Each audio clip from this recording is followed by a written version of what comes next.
Boissier est professeure à l'Université de Lille, où elle enseigne la philosophie de l'art et l'esthétique au département des arts. Aujourd'hui, elle nous présente une intervention qui s'appelle « Prendre soin de la régression ». Donc, ce sont des thèmes adoriens, je crois. Peut-être. On va vous écouter. Ok, merci beaucoup. Bon, j'ai choisi comme titre « Prendre soin de la régression ». Ce titre pose probablement aussi des questions. Je ne sais pas si je le maintiendrai jusqu'au bout. Mais bon. Donc le cahier des charges, c'est que je vous parle de l'approche d'Adorno, de l'approche de la modernité d'Adorno, et donc de préciser comment la pensée d'Adorno contribue à féconder notre questionnement sur la modernité en art, sachant que sa position est en effet cruciale et sans aucun doute très riche. D'abord, Adorno ne sépare pas son approche de l'art d'une réflexion philosophique plus ample sur l'histoire et en l'occurrence le progrès, réflexion au demeurant très complexe, dont l'ouvrage inachevé Dialectique de la raison, donc Dialectique der Aufklärung, co-rédigé avec Max Horkheimer et publié au sortir de la Seconde Guerre mondiale, est emblématique. Adorno, ensuite, en philosophe qu'il était, a été aussi partie prenante de l'aventure ou du tournant artistique, attaché à ce qu'on désigne comme l'école de Vienne, constellation de musiciens, compositeurs autour d'Arnold Schoenberg, promouvant une autre façon de faire et de concevoir la musique qui est déterminante pour l'ensemble du XXe siècle. Donc, aux côtés de Schoenberg, il faut nommer Alban Berg, auprès duquel Adorno a appris la composition musicale autour de 1925, et Anton Webern. Donc cet engagement artistique, et plus particulièrement musical, ne fait pas d'Adorno directement un acteur en ce domaine, mais sans aucun doute un témoin privilégié, nous invitant à ne pas trop vite cloisonner ici les frontières entre musique et philosophie, elle-même complexe. Donc, qu'en est-il de l'idée de modernité chez le philosophe? Alors, il ne fait pas de doute que la question de la modernité dessine, je dirais, l'horizon dans lequel prend place la pensée de l'art d'Adorno, ne serait-ce d'ailleurs que par des références à Charles Baudelaire ou à Samuel Beckett. Et en même temps, on se rend compte à creuser davantage que cette notion en tant que telle n'a pas la prégnance qu'on lui supposerait a priori. Développant sa pensée musicale, Adorno ne parle pas de modernité, mais avant tout de nouvelle musique, comme dans cet ouvrage lui aussi emblématique, Philosophie de la nouvelle musique, donc Philosophie der neuen Musik, dans lequel il oppose Schoenberg, qu'il place du côté du progrès, et Stravinsky du côté de la restauration. Le terme c'est die Reaktion. Donc, un peu plus tard, dans les années 50, à l'époque de l'avant-garde musicale de Darmstadt, il intitule un de ses textes « Vieillissement de la nouvelle musique », das Altern der neuen Musik. En même temps, les notions de moderne et de modernité ne sont pas sans trouver une place chez le philosophe, mais dans des contextes où, paradoxalement, la question du progrès recule au bénéfice d'une approche qui met en avant d'autres critères qu'on pourrait dire davantage expressifs. Alors c'est le cas dans ces deux beaux livres que sont d'abord celui sur Gustav Mahler, publié en 1960, et celui consacré à Alban Berg, le dernier publié du vivant d'Adorno en 1968. Donc Berg, qui a été le maître en composition d'Adorno.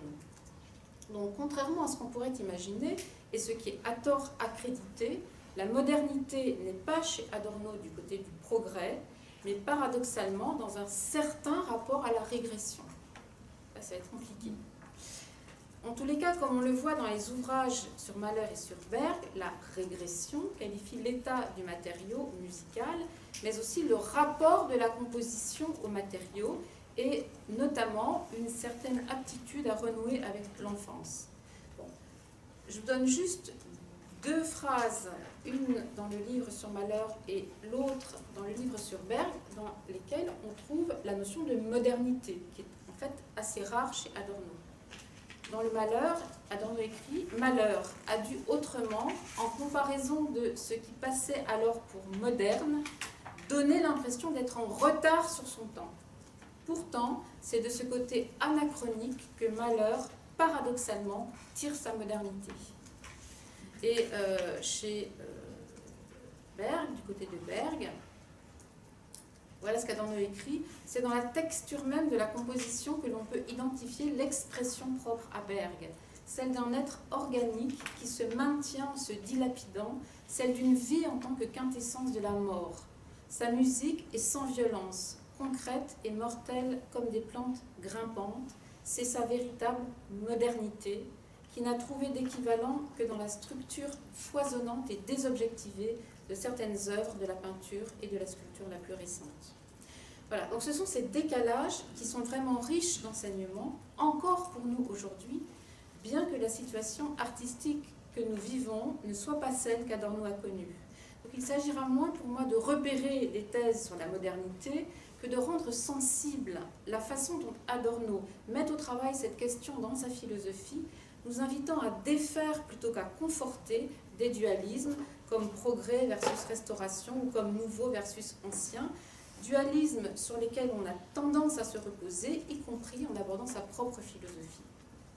Alors, partant par ailleurs du postulat méthodologique que le rapport à la musique trouve une spécificité dans cette question, je m'appuierai de façon privilégiée sur le corpus concret des écrits musicaux, en laissant de côté les quelques pages, il n'y en a pas énormément, mais qui portent sur l'art moderne et le nouveau dans la théorie esthétique, à teneur, disons, plus thétique, et qui, d'ailleurs, ne viendraient pas contredire ce qu'on peut dégager des écrits musicaux. Enfin, cette thématique s'avérant finalement immense, bon, je me contenterai juste de quelques éléments qui m'apparaissent particulièrement pertinents pour la réflexion générale. Donc, je commencerai par le couple progrès-restauration et les quatre philosophies de la nouvelle musique. Je poursuivrai ensuite par quelques mots sur l'avant-garde, on vient d'en parler, c'était très intéressant à propos du futurisme. Et enfin, donc, j'aborderai en lien avec mon titre un certain soin ou souci de la régression. Voilà. Donc, premier point, ce que j'appellerais le faux couple progrès-restauration, dans le cas de la philosophie de la nouvelle musique. Donc, Philosophie de la nouvelle musique est un ouvrage qui a fait couler beaucoup d'encre, de la bonne et de la mauvaise. Ça reste un livre déterminant d'Adorno, bien qu'il soit à certains égards problématique. Ouvrage de circonstances lié à la rédaction de Dialectique de la raison et au contexte historique, violent et douloureux de l'exil et de la guerre. Il met en place des éléments de réflexion indispensables à qui veut appréhender l'approche d'Adorno. En même temps, son ton qui est hyperbolique, et notamment pour Stravinsky, le rend, à vrai dire, pénible à lire. Donc je voudrais insister avant tout sur le fait, ça va être l'idée principale, qu'à travers cette opposition qui est délibérément construite entre Schoenberg et Stravinsky, il n'y a aucune plus-value donnée au compositeur autrichien au détriment du compositeur russe, bien qu'on entende souvent dire cela, ou qu'on le lise parfois, partant de la charge très forte, en effet, contre Stravinsky dans ce texte, et partant aussi de l'affinité qui est connue d'Adorno pour l'école de Vienne, dont Schoenberg est, pourrait-on dire, le chef de file.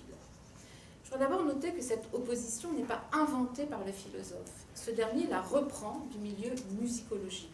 C'est donc l'usage philosophique qui, en effet, qui compte ici, et qui est justement inséparable de la pensée philosophique du progrès développée dans Dialectique de la raison. Adorno mentionne explicitement l'intention philosophique qui préside à la rédaction de cet ouvrage dans l'avant-propos qui est rédigé en 1948 alors que Adorno est en Californie et qu'il veut publier Philosophie de la nouvelle musique en Allemagne. Alors, il faut noter que le texte sur Stravinsky est écrit 7 ans plus tard que celui sur Schoenberg, quant à lui rédigé entre 1940 et 1941 à New York. Rédaction, nous dit Adorno, qui vient justement servir l'objectif qui est explicitement formulé, à savoir éviter de laisser planer l'idée qu'un retour en arrière serait une solution possible ou envisageable face à un progrès en faillite. Il s'agit donc de barrer la route à l'alternative que constituerait la promotion ou la voie d'un retour à la nature. Donc, dans le texte sur Stravinsky, Adorno s'attaque à la question tout à fait décisive de ce qu'on appelle le primitivisme au cœur de la modernité et particulièrement présent dans la période dite russe du compositeur autour des années 1910, dont le Sacre du printemps constitue la clé. Donc, le combat ici est tout autant artistique que social et politique. Dans le texte sur Stravinsky, les arguments se mêlent, voyant à vrai dire l'exigence elle-même adornienne d'une attention première à l'heure. Adorno ne nie pas, au contraire, que la modernité soit habitée par le primitif. Je le cite. « Plus on est moderne, plus on régresse à des stades reculés. Le romantisme, au commencement, s'occupait du Moyen-Âge, Wagner du polythéisme germanique, Stravinsky du clan totémiste. » Fin de citation. En revanche, devient décisive la façon dont l'art, plus exactement les œuvres, se rapportent au passé. Pour Stravinsky, Adorno développe une stratégie argumentative sur plusieurs plans. Un des fils directeurs, qui est mentionné dans l'avant-propos, est celui de l'antipsychologisme du compositeur, qui se targuait en effet d'une orientation délaissant toute visée expressive. Adorno fait jouer ici un argument inverse à celui qu'il a développé dans la partie sur Schoenberg, où le point de départ est au contraire l'expression. En même temps, il y a peu de textes où le lexique psychologique est autant mobilisé du côté de la pathologie. Les tendances de Stravinsky sont à la psychose, à la dépersonnalisation, à la schizophrénie, à l'hébéphrénie, à la catatonie.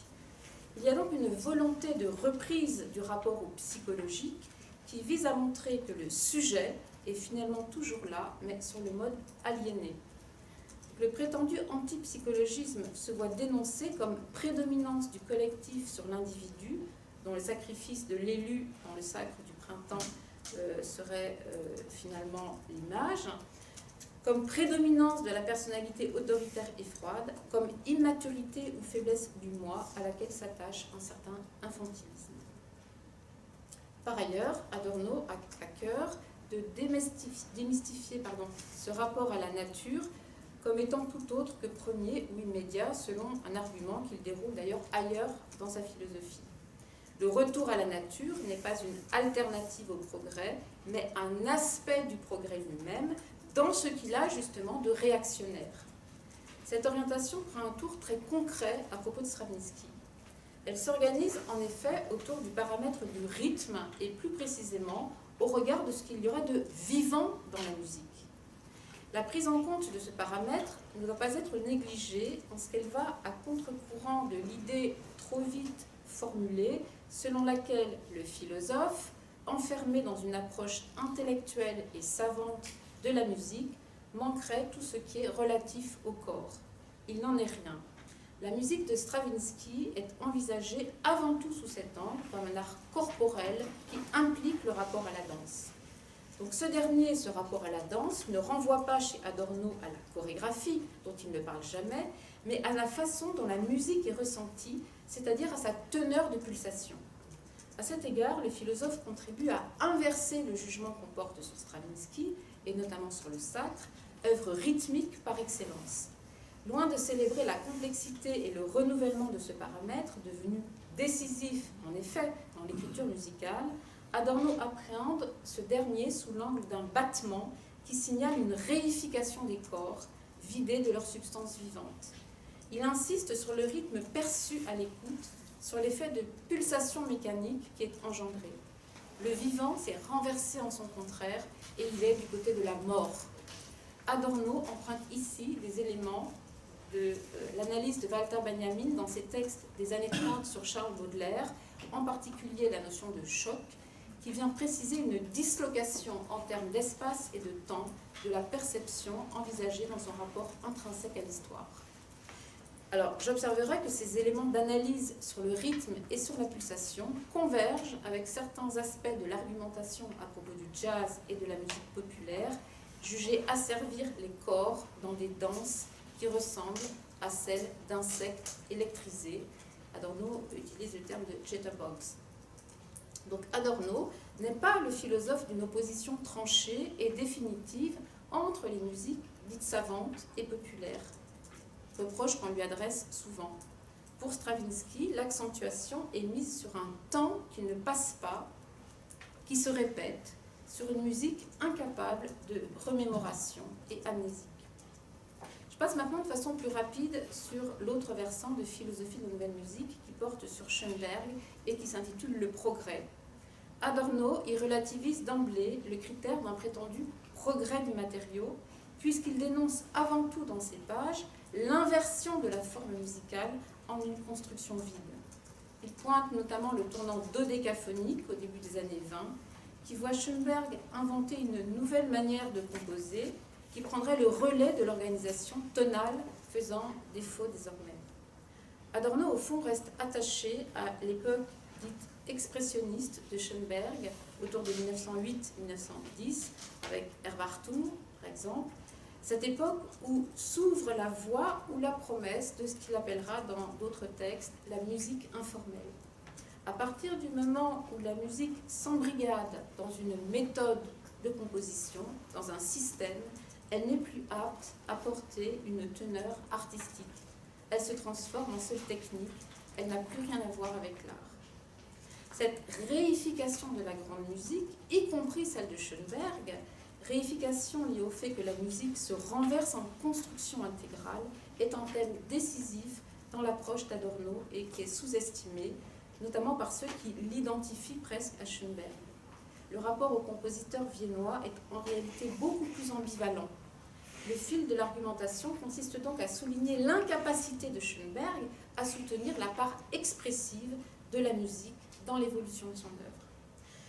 Donc, au bout du compte, philosophie de la nouvelle musique dessine une impasse, que ce soit d'un côté ou de l'autre, pas d'issue. Le paysage de la modernité que dessine cet ouvrage est vraiment noir. Donc, je passe à mon deuxième point qui concerne l'avant-garde. Et j'en dirai juste quelques mots afin de préciser le rapport d'Adorno à l'avant-garde et notamment à l'avant-garde de Darmstadt. Ce que je voudrais d'abord dire, c'est que du côté de la musique, la notion d'avant-garde, qui est bien sûr discutée, mais ne fonctionne pas exactement de la même manière que dans les champs de la littérature et des arts plastiques.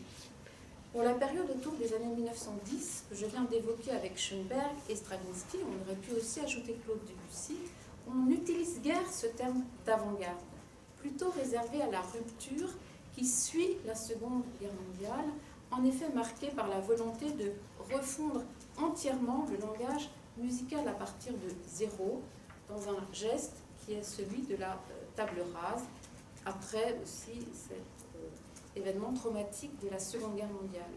Cette volonté est en particulier présente chez Pierre Boulez, en tous les cas à cette époque, et elle forge l'esprit des premières rencontres de Darmstadt en Allemagne. Adorno s'intéresse de près à cette évolution, mais pour marquer une distance à cet égard, qu'il formule tout autant en direction de ce parti pris méthodique d'un renouvellement du langage à partir de ses propres bases, c'est-à-dire de ce qu'on appelle le sérialisme généralisé, que du côté de la tendance qu'on pourrait juger être opposée, celle portée par la musique aléatoire et indéterminée de John Cage, mais qui d'une autre façon revendique une rupture totale avec la tradition occidentale de la composition. L'avant-garde, notion issue du vocabulaire militaire, est caractérisée par l'intention méthodique et volontaire d'un progrès à partir de l'art, trouve donc chez Adorno des réserves et tombe sous le coup près d'une analyse critique.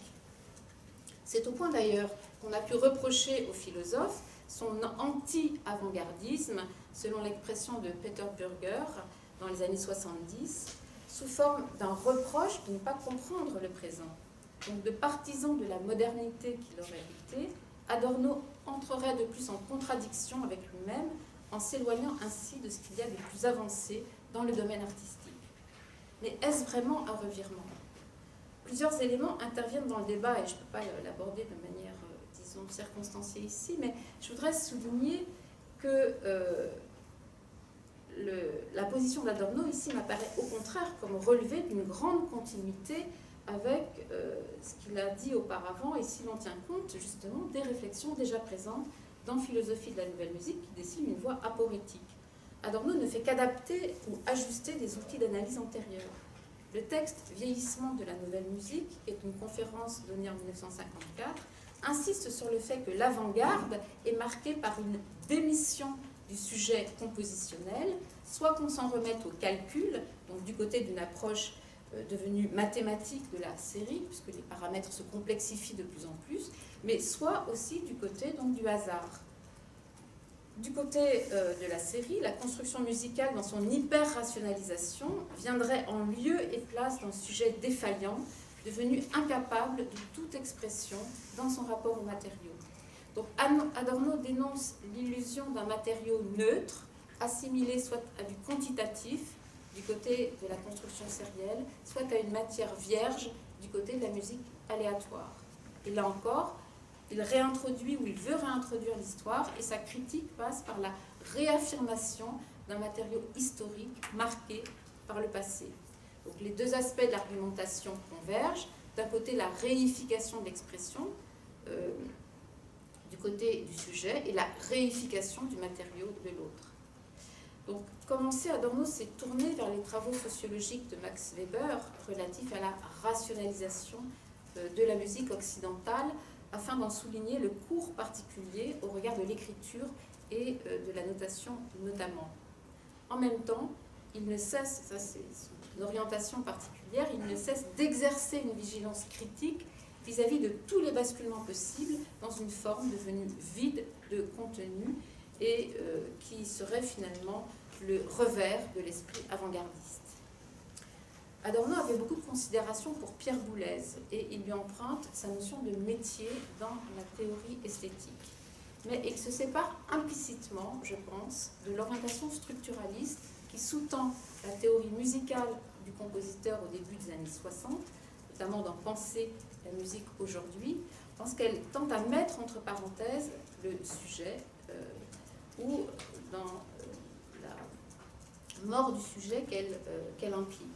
L'effort d'Adorno, l'effort de sa philosophie va au contraire en direction du sujet, revendication qui converge avec sa dénonciation de la société administrée et de l'idéal scientifique positiviste qu'elle promeut.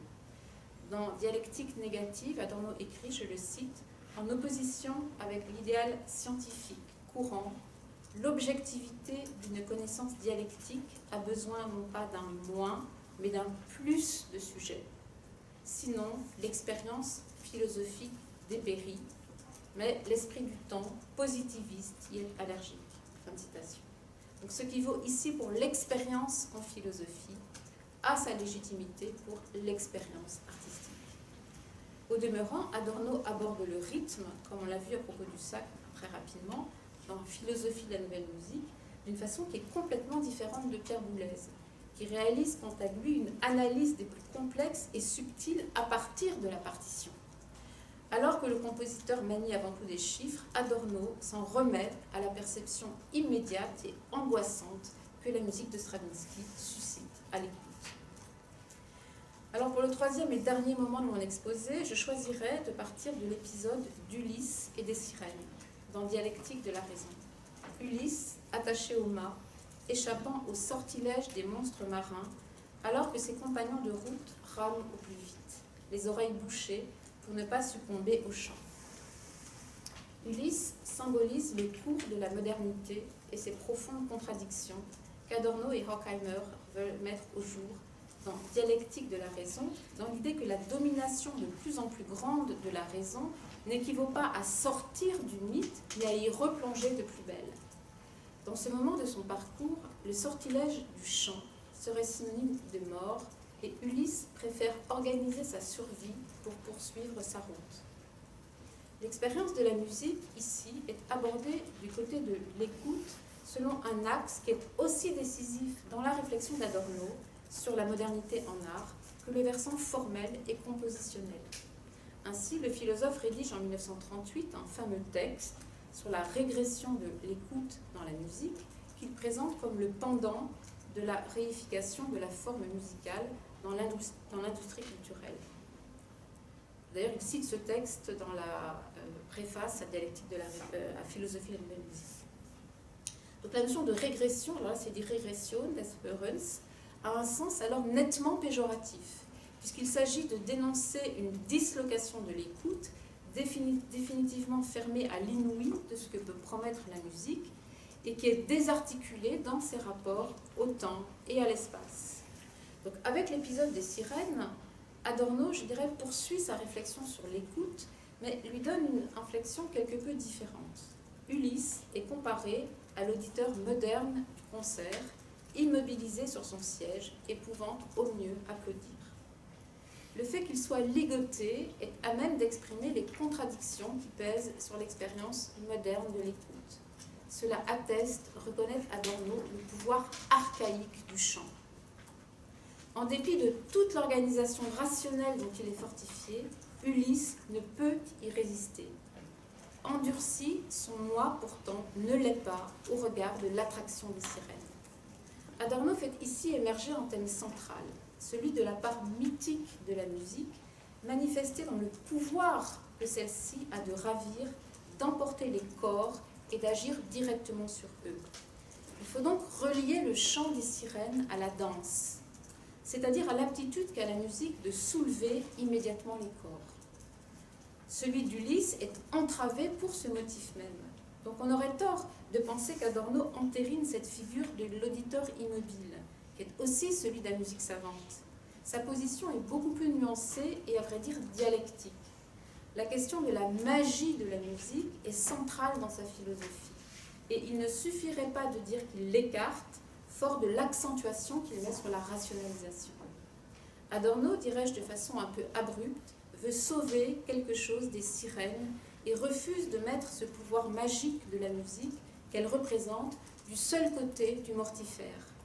Le chant de ces êtres mythiques, mi-animal, mi-femme, n'est synonyme d'envoûtement et de mort qu'au regard d'un sujet qui s'est coupé de la part de lui-même, qui est proche de ces êtres imaginaires. Il y a un prix à payer pour passer son chemin et sauver sa peau, comme le fait Ulysse. Ce que la musique promet de plus précieux, ce que le chant des sirènes dans son ambivalence porte à l'oreille, devient hors de portée dans ce contexte. Donc il faut insister sur l'ensemble du tableau. Les compagnons de route, obligés de ramer de plus belle, représentent l'autre versant de cette immobilité forcée. Leurs mouvements, devenus gesticulation mécanique, ne sont pas sans évoquer le battement qui sous-tend de façon angoissante la musique de Stravinsky. L'atmosphère est en réalité à la terreur. Et des deux côtés, on a affaire à des corps mutilés dans la dissociation de l'oreille et des mouvements. Au fur et à mesure qu'il progresse dans son œuvre, Adorno se préoccupe de plus en plus de ce versant mythologique lié au pouvoir magique de la musique. Cet aspect est à tort négligé dans les commentaires et empêche de prendre toute la mesure de la dialectique adornienne, qui est de travailler en quelque sorte à rebours, non pas du côté du progrès, mais du côté de la régression. Car l'envoûtement, qui est la part noire de la magie de la musique, n'est ni dominé, ni évacué, mais au contraire redoublé par la rationalisation, comme on le voit encore dans le diptyque Stravinsky-Schoenberg. Donc l'envoûtement, c'est aussi la musique de Wagner pour Adorno.